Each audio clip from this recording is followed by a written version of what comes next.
po Halili, and welcome to The Score, where we tackle the hottest and trending topics in sports.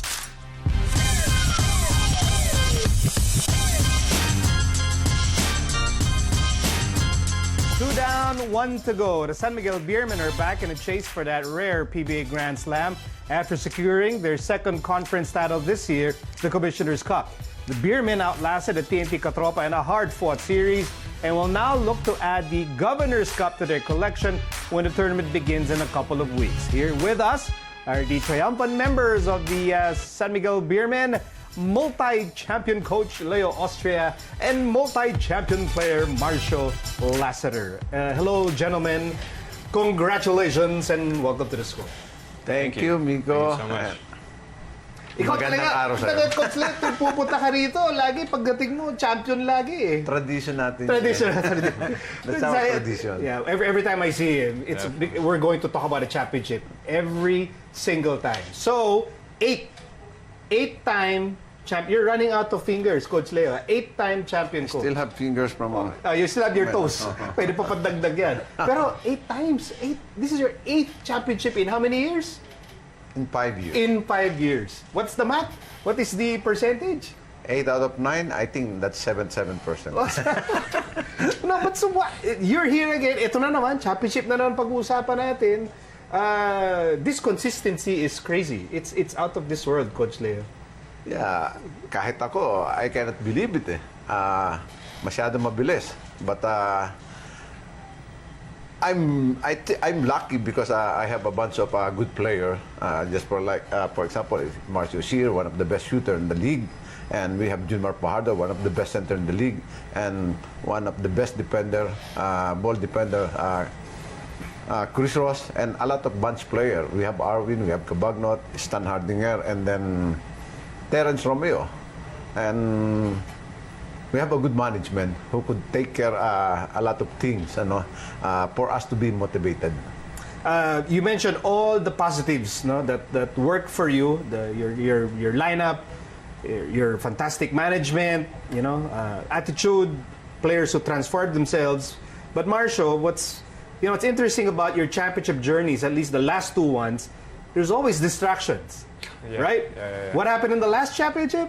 We had a little Spider-Man coming out. Yeah, that Spider-Man on the court On incident. the court, actually, yeah. And then so many things happen in this championship. Right.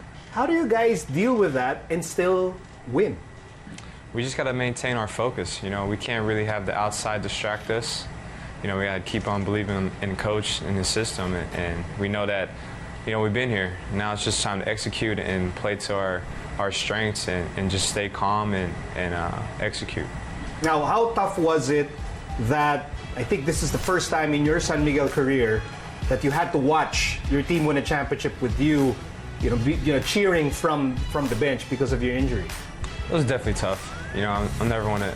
No player wants to ever miss a game, let alone the finals. But from my perspective, it was good to see. Talking to the other guys just to help any way I can. If it was giving some pointers. When I see on the court, because it's a different view when you're actually on the court and when you're actually sitting on the bench. Yeah, how fun was it to watch guys like Von Pesomal, guys like Terence Romeo really step up because you weren't there? Definitely proud of those guys. They worked extremely hard. Each day you can see it in practice, and it's just given a chance they can actually showcase what they can. So I'm just very happy that they're able to step up and play a important and big roles for us to actually win that championship. Coach Le, every time we see each other at championship yung ating topic, you always insist, walang madaling championship. Right? So this championship, your 8th, ano nagpahirap dito? I mean, maraming factor. Injury ni Marcio, yung mga nangyari off the court, yung Chris Ross, Terence Jones, of course, yung nangyari kay Arwin, ganyan. So, ano ba yung nagpa-challenging nitong championship na to? If you will take a look at the start of the conference, we're really struggling. And we don't know if we can make it to the playoffs or not. Just one loss away from being eliminated. And when we got into the quarterfinals, at number 7, twice to beat disadvantage. But we were able to make it to the semifinals and the finals. And I'm really worried against Tokentex because they're playing really well, and we're not on our peak of performance. And besides, we have a lot of players who's not 100%. And Chris Ross at the times really have a problem with his legs because of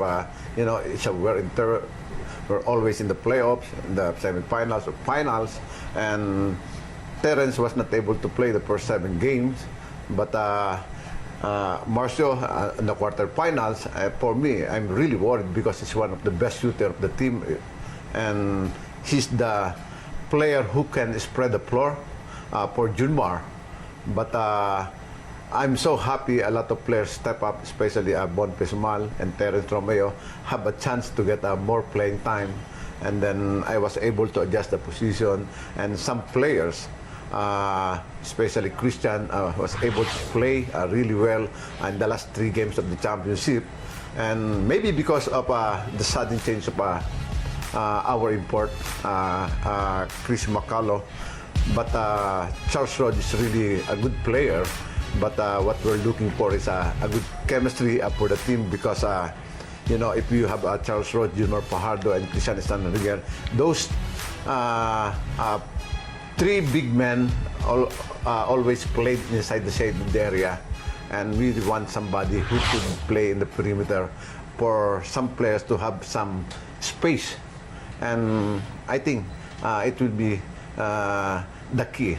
And nagkaroon kami ng good chemistry, and the players, upon learning na we have a good import, so they embrace him and they will become confident, and then that's it. And then they played really well, like a well-oiled machine.